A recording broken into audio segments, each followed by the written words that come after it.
Welcome back to my channel, Desirous, where we discuss all things that you are hungry for. I'm Taisha, and today we're going to start part two of our switching out our spring and summer crops and rolling over our fall crops into the garden beds and the grow bags and buckets and those sort of things. We still have a few crops from the spring and the summer that we have planted that will be coming out today. The black eyed pea plants, the okra plants. One of them I've already taken out. Our zucchini plants. We have some seedlings that I haven't planted yet. Some kale, some collards, and we have some seedlings that's still in my seed tray. That's been in the seed tray for over 15 days. So I got to get those things out because I don't want them to be root bound and not give us the food that we are looking for later on. I have some seedlings, some lettuce seedlings that's got to go into the grow bag, so go into some pots or either the raised garden beds. We have a lot of things we got to cover today. I will be planting some strawberry seeds to get, so that's the beginning of my I have a goal to have this huge strawberry bed. I don't know how it's going to go, but I am going to start the seeds today and expecting them to germinate soon, so that in the spring and summer we will have some strawberries to feed off of because my family loves strawberries. I will give you an update on the carrots and the other things that's going on. So let's get started. We're going to start with this okra plant that's got to come out. The temps are just not hot enough for this okra plant to keep going. I had an okra plant over in this bed over here that I've already taken out earlier today. But this one, the okra, the blooms are opening up, but the okra, once it falls off, is turning yellow because it's just so thin. I'm going to start by removing all of the support off of this okra plant so I can take it out. I got, like, this was a volunteer onion that I don't know how, but it's growing, and I'm going to let it stay and see what happens. This is a zinnia that I planted on August 28th. It's coming up nicely. Looks really good. But I'm going to get this okra plant out. Let me get my little hand spatula. I'm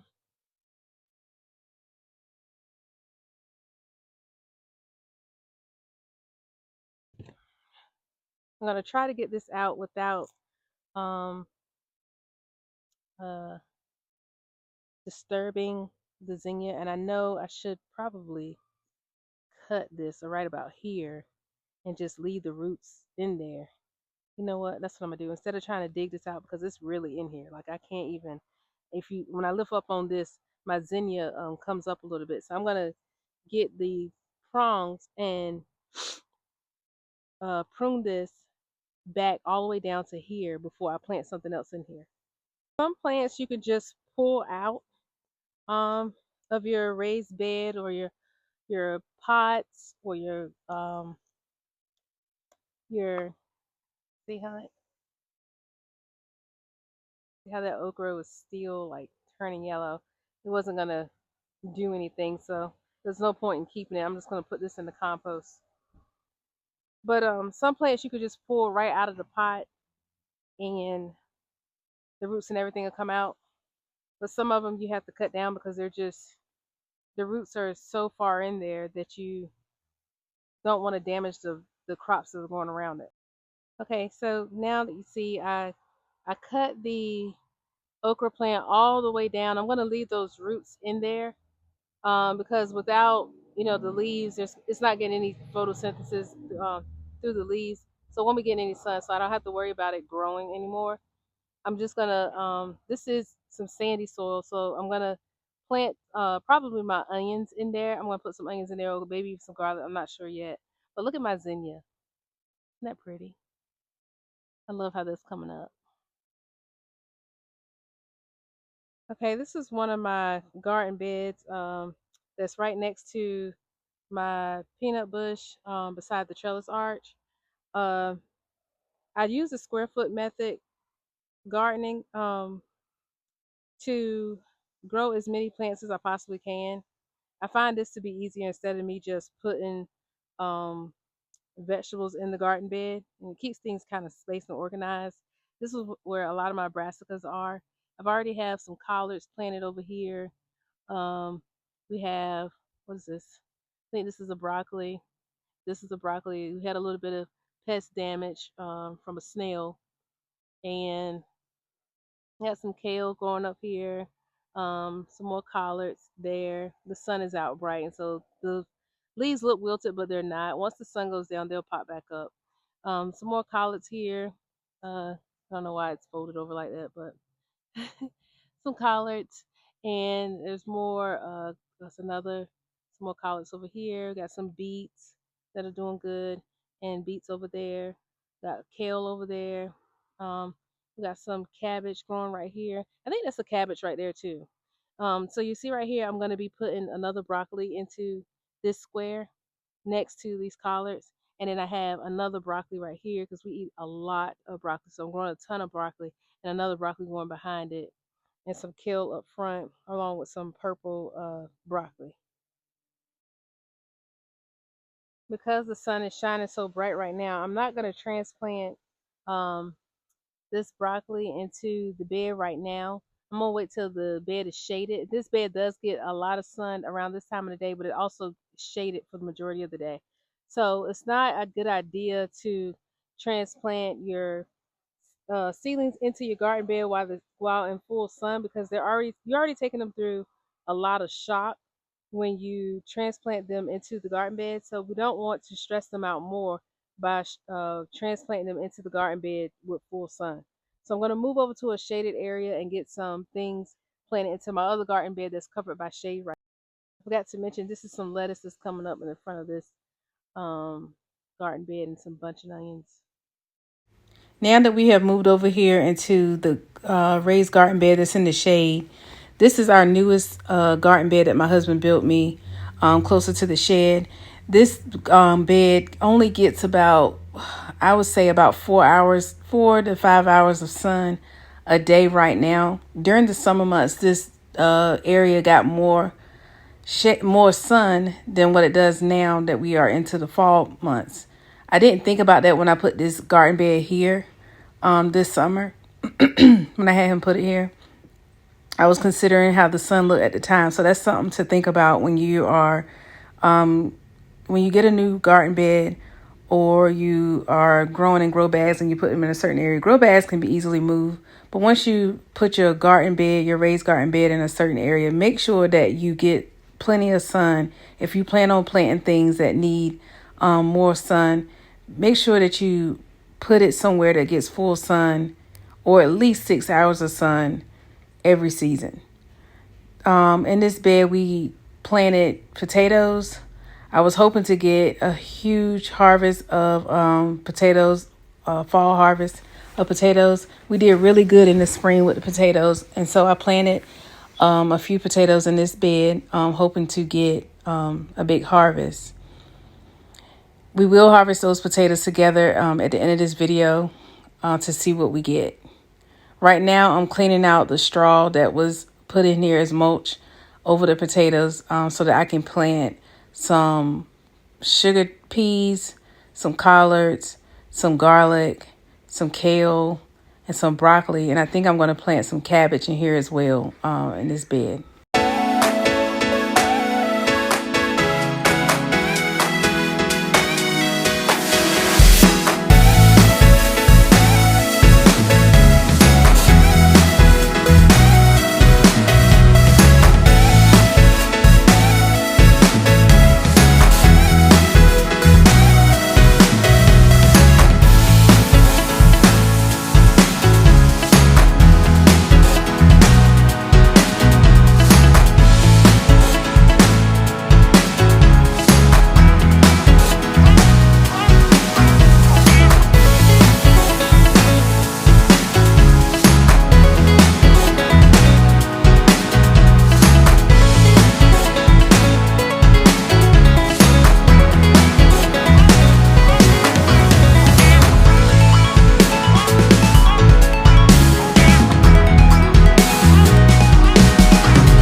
Now that I got the most of the hay cleaned out from the area where I'm going to be planting the sugar daddy peas, the collards, the garlic, the cabbage, the kale, and the broccoli, um, I am getting ready to prepare for setting up the square foot garden.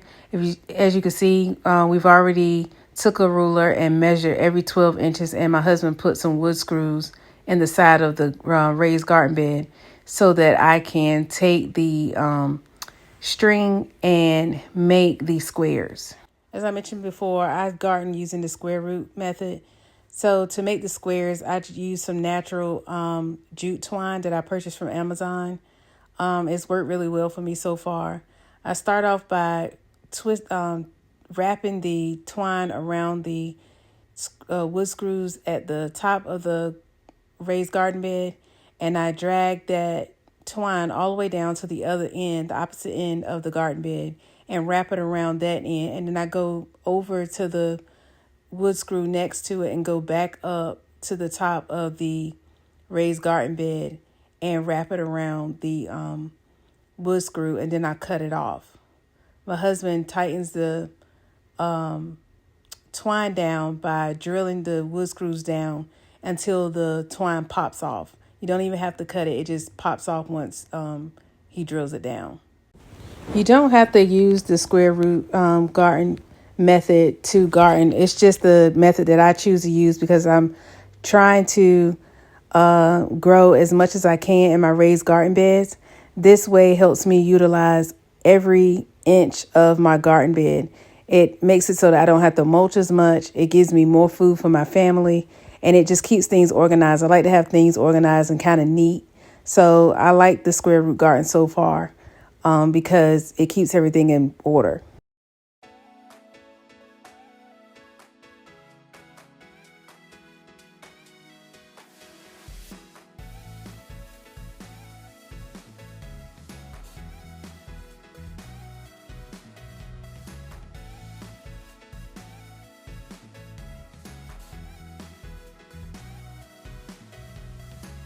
I'm not gonna do the rest of the garden bed until my husband gets home so that he can help me go back and forth from side to side. It's a lot easier when you're going from side to side with two people versus the one person. So this is the twine. I'm showing you up close what it looks like.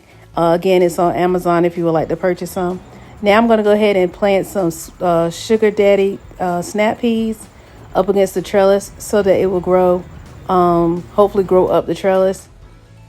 I'm going to start by putting some all-purpose fertilizer down and then some bone meal. And then I'm going to transplant some of the sugar daddy snap pea plants that I've already started.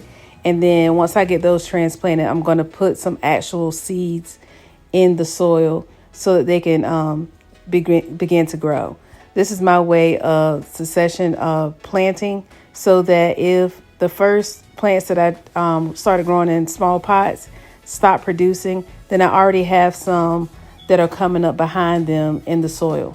I also have more that I'm going to plant in a small pot that'll sit out just in case something happens to the ones that I'm planting today.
now that my husband is home to help me put down the rest of the twine to create the squares, you'll see why it's a lot easier to have two people when doing this part.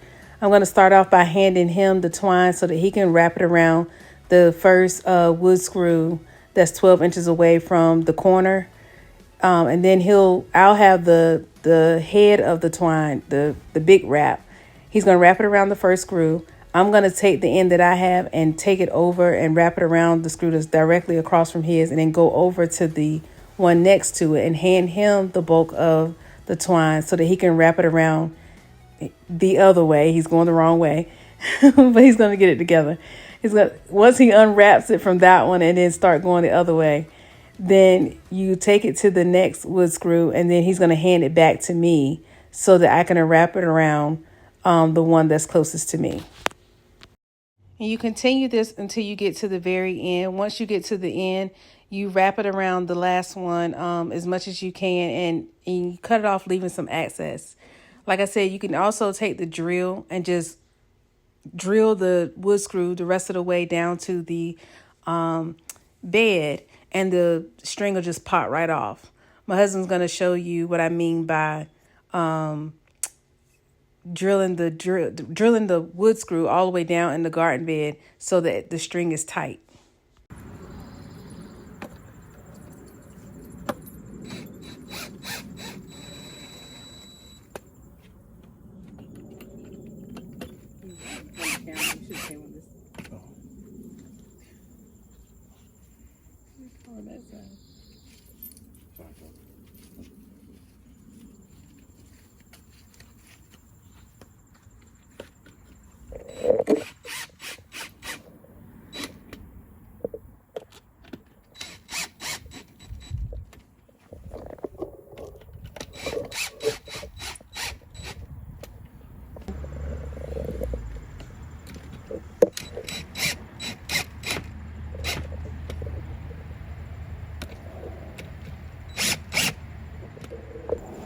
Okay, so now I'm going to start transplanting some of my seedlings into the garden bed. We're going to start off with some collards.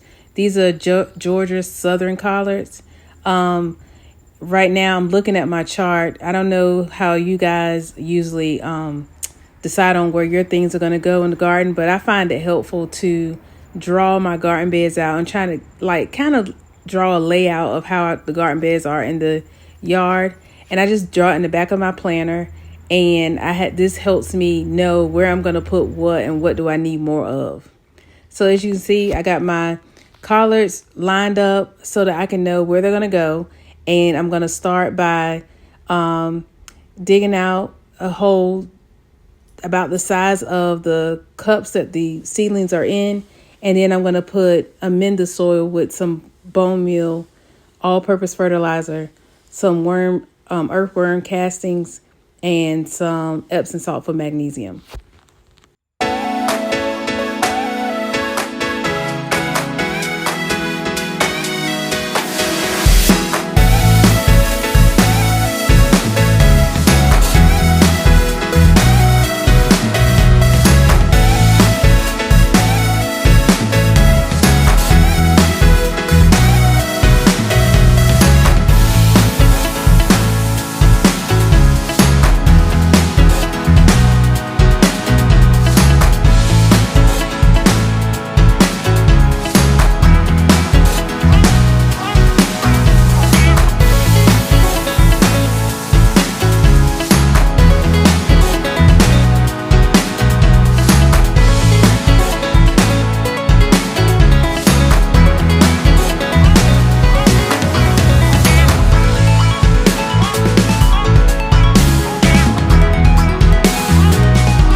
seed potatoes was still left down there that I thought was dug up and out of there, but it was down there. It hadn't sprouted yet, so I had no idea it was still there.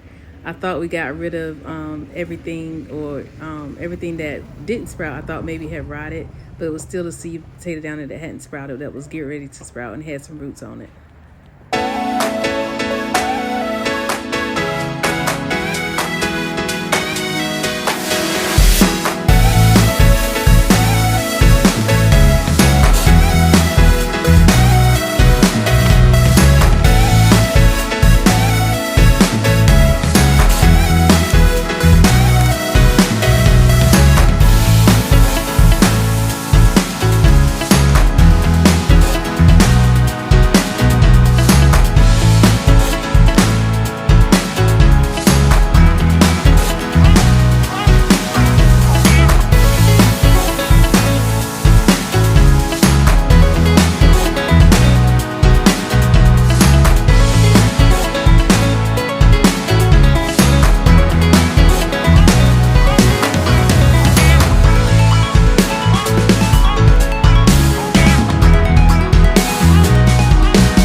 Okay, we finished transplanting all of the seedlings that are going to go into this bed. So now I'm going to water everything in really good, so that to help with transplant shock. Um, Even though you see me watering once, I'll probably come back after doing some other things and water again once we're right before we put on the inset netting.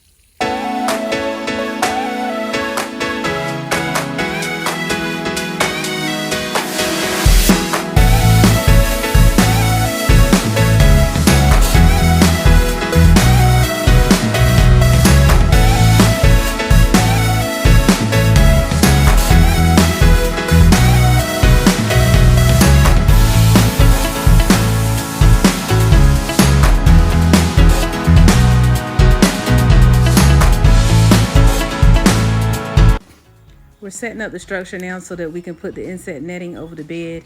It's still kind of warm out, so we still have to worry about pest pressure with the slugs and the cabbage moths and caterpillars still being out. We want to make sure that they can't get to our leafy green vegetables, such as the cabbage, the collards, and the kale and broccoli.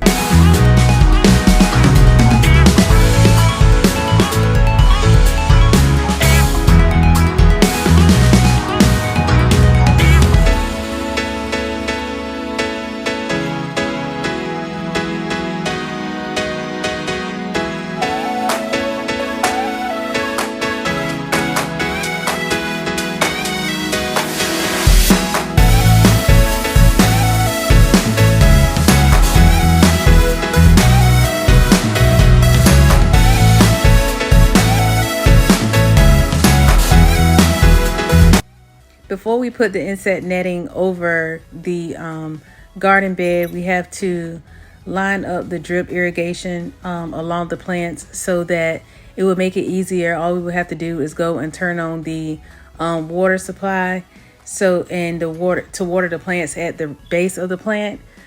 It makes it a lot easier when you, especially when it's covered with insect netting, and it makes it a lot easier when you're on the go. You can just set the timer, turn it on, and let it water your plants.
Moving right along to what we call the Mother's Day bed. If you're new here, we call this the Mother's Day bed because this is the garden bed that my husband built me for Mother's Day this year. So we call this one the Mother's Day bed. We're going to remove the zucchini plant. We didn't get anything from this, and I know it's because I planted it so late in July, and it got cold here really quick. So I'm taking that out. It ended up getting a lot of powdery mildew on it, and so I'm going to remove that and the bush beans. We did get some beans off the bush beans, but they weren't producing as much. So I'm going to pull those out so that we can plant some seedlings in those spots that the bush beans and the zucchini were in. I'm going to keep the sweet red bell pepper plant in this bed. I'm also going to keep the pole beans in this bed, but I'm going to remove the black eyed pea plant and remove, like I said, the bush beans and the zucchini plant.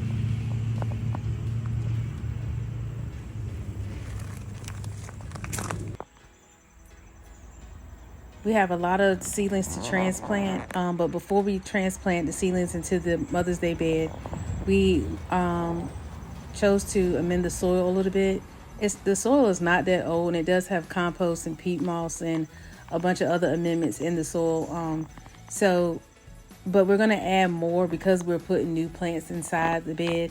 There were some spaces that didn't have anything in that bed, so I just want to break the soil up and add some amendments, some all-purpose fertilizer, some earthworm castings, some bone meal, some blood meal, all the things, some Epsom salt, and just kind of mix it all up and get the squares ready for all of these seedlings that we have to plant. All of these won't fit in that bed, but we're going to put as many as we can. As you can see, I've already started with the amendments.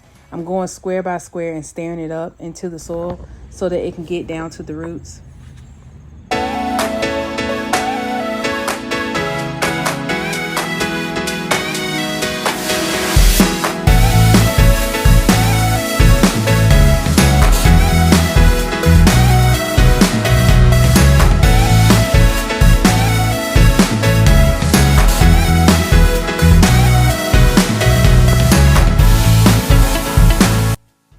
So this bed is where I removed those banana peppers. If you remember from the last video, this is where I removed the banana pepper plant in the Tabasco bush, and this is my green pepper plant that's still doing very well. So I didn't take that out. If you look closely, it still has a lot of flowers and a lot of bell peppers trying to grow. So I didn't want to take this out. Can y'all see those? I don't know if you can see all those flowers and bell peppers that are coming. And that big one that was down at the bottom still hasn't turned red yet, but she is huge. But there it is. This is where the banana pepper plant used to be, and this is scarlet kale that's growing here alongside some cilantro and some kohlrabi. Some kohlrabi growing, some broccoli. The broccolis are growing like fast. I can't believe how big they are. I'm not sure how you pronounce this. This is Shikori Palarosa. It's like a lettuce. It's like a red lettuce. This is a lettuce head here growing here. I can't remember the variety. I'll put it on the screen. And that's some broccoli, some kale. I have a space right here that I'm about to transplant some more kale into in a few minutes. So this bed is kind of shaded, so it's okay for me to go ahead and transplant some kale into that space. And I'm going to be taking the black eyed pea that's growing here in this black tomato cage out so that I can put something in that spot as well. I'm going to let this Roma tomato plant, because it's like 10 tomatoes on it, so I'm going to let that stay. Okay, so now we're going to move over to my very first garden bed that my husband built for me. When he first built this one for me, he decided to make one side a little bit higher than the other side. It's not much we need to do to this bed, but I do want to pull this zucchini because, again, this one had a lot of powdery mildew and we never got any fruit from it. The other zucchini plant that was on the other side in the same bed died. There's also a black eyed pea plant that was next to it that needs to be pulled out and will be pulled out today. As you can see, I decided to redesign this garden bed because I wanted more space, and I just felt like that piece of wood that was going across the middle was taking up space that of something that could be planted if we with us using the square foot method. So that piece of wood that was going across the middle, he's moved it down to the end so that it can make the bed a little bit deeper. Here's a picture so you can see what I'm talking about. So he's just going to take that piece of wood and move it all the way to the end so that it can be the same height all the way around, which is about 12 inches deep. We're also going to add some more soil and compost to this bed eventually. But right now, I got some carrots planted over in the corner, and we still have that black brandy wine, if you remember that from the other video, some basil and some pole beans that are still growing in here. Here's a look at the carrots. It's time to thin some of these out because some of them they have germinated and some of them are growing a little bit too close together. So I'm going to take the time and pull some of these out that are growing in between too close together. And I know I shouldn't be pulling them out. I should be taking the scissors and cutting it right at the base of the soil. But since I'm over here and I don't have anything to cut them, I'm just going to go ahead and start picking the ones out that are too close to the ones that it's surrounded by.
Today we're going to be harvesting some potatoes that I planted back in August.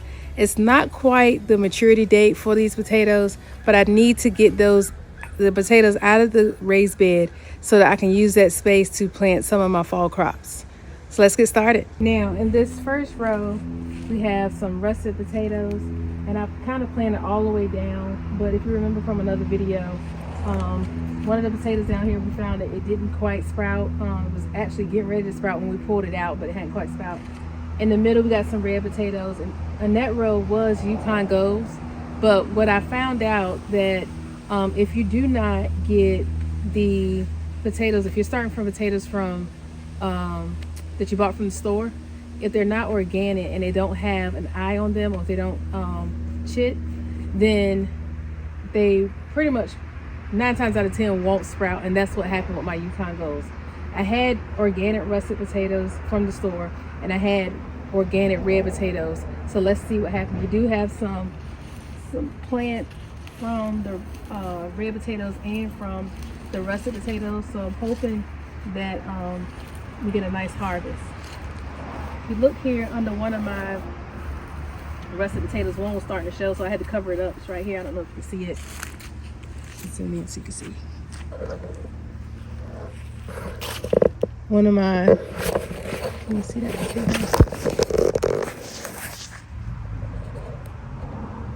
I'm starting to show, so I had to cover it up. So I do know that we have at least one potato.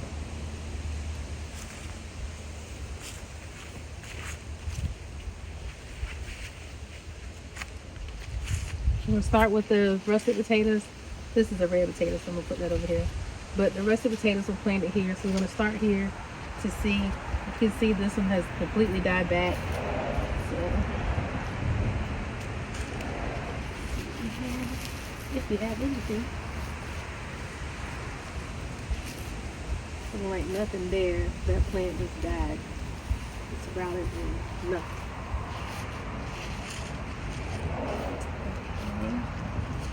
That's a red potato, so I'll put that over there. That's red. This is red. Man, the red one's done pretty good.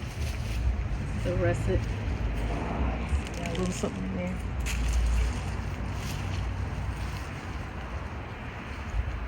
Here's that one little one that was showing. Oh, goodness.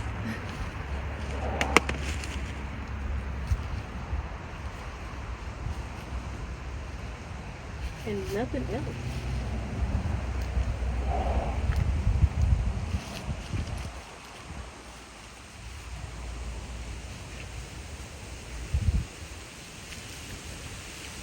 Absolutely nothing. And the rest of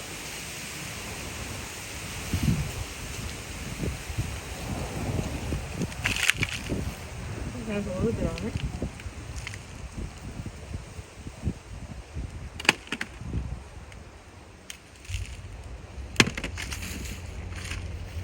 And like I said, I am harvesting these early, so they're kind of going to be kind of small. Russets you normally take like 120 days to get big, but I do need this space. It's looking like all I got.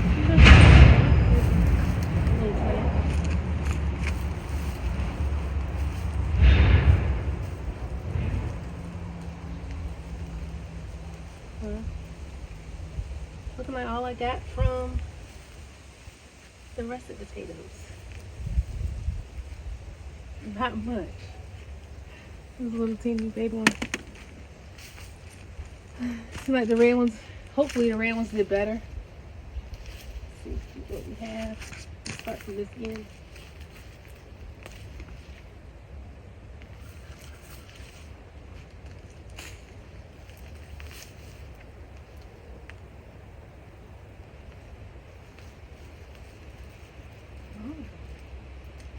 This looks like a seed potato. I think this is a seed potato.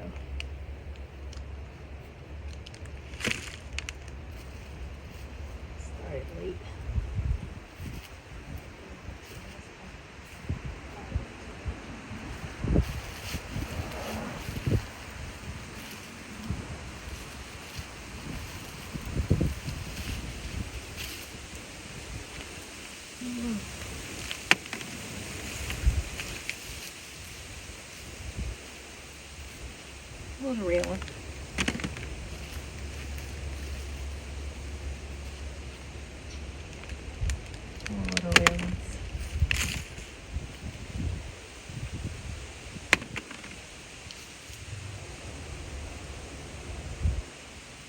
bit bigger.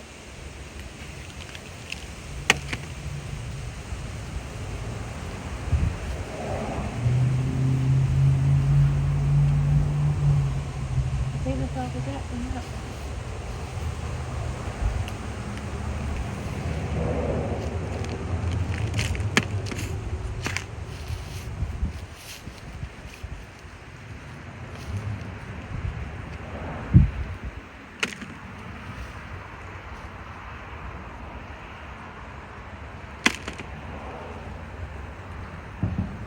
Like just a bunch of baby ones.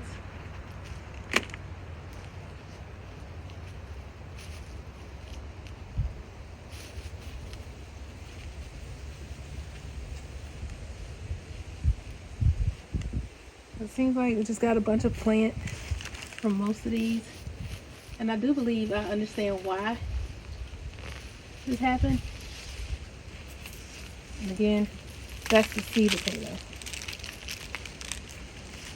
That's the seed potato.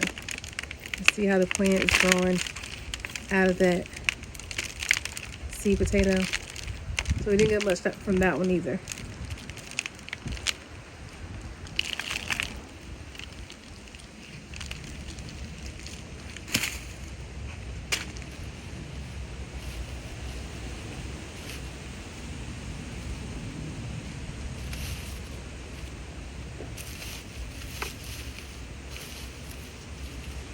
Okay, that's all we have.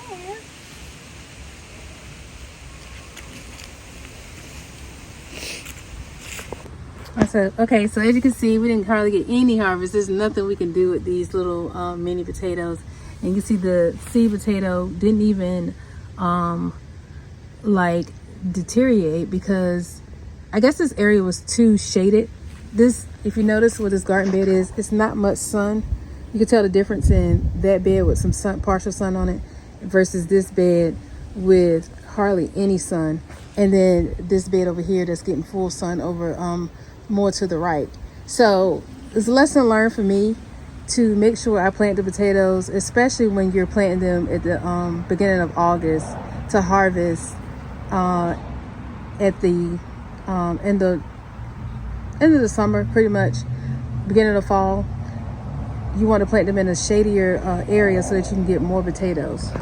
So I'm not disappointed in what we have.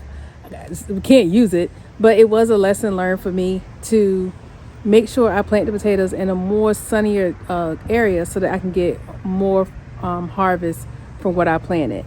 So it was a good experiment for this new bed.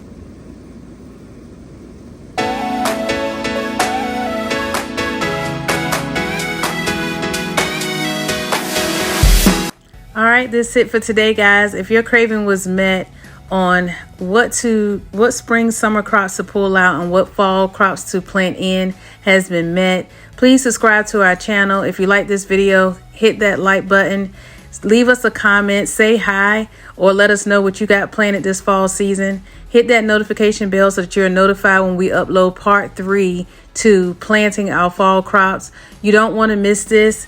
We will be planting the strawberries, planting our garlic, and we're also going to give you a tour on how things are going that we planted on this video. Until next time, guys, remember, life is good. Even when it doesn't seem like it is, it's still good.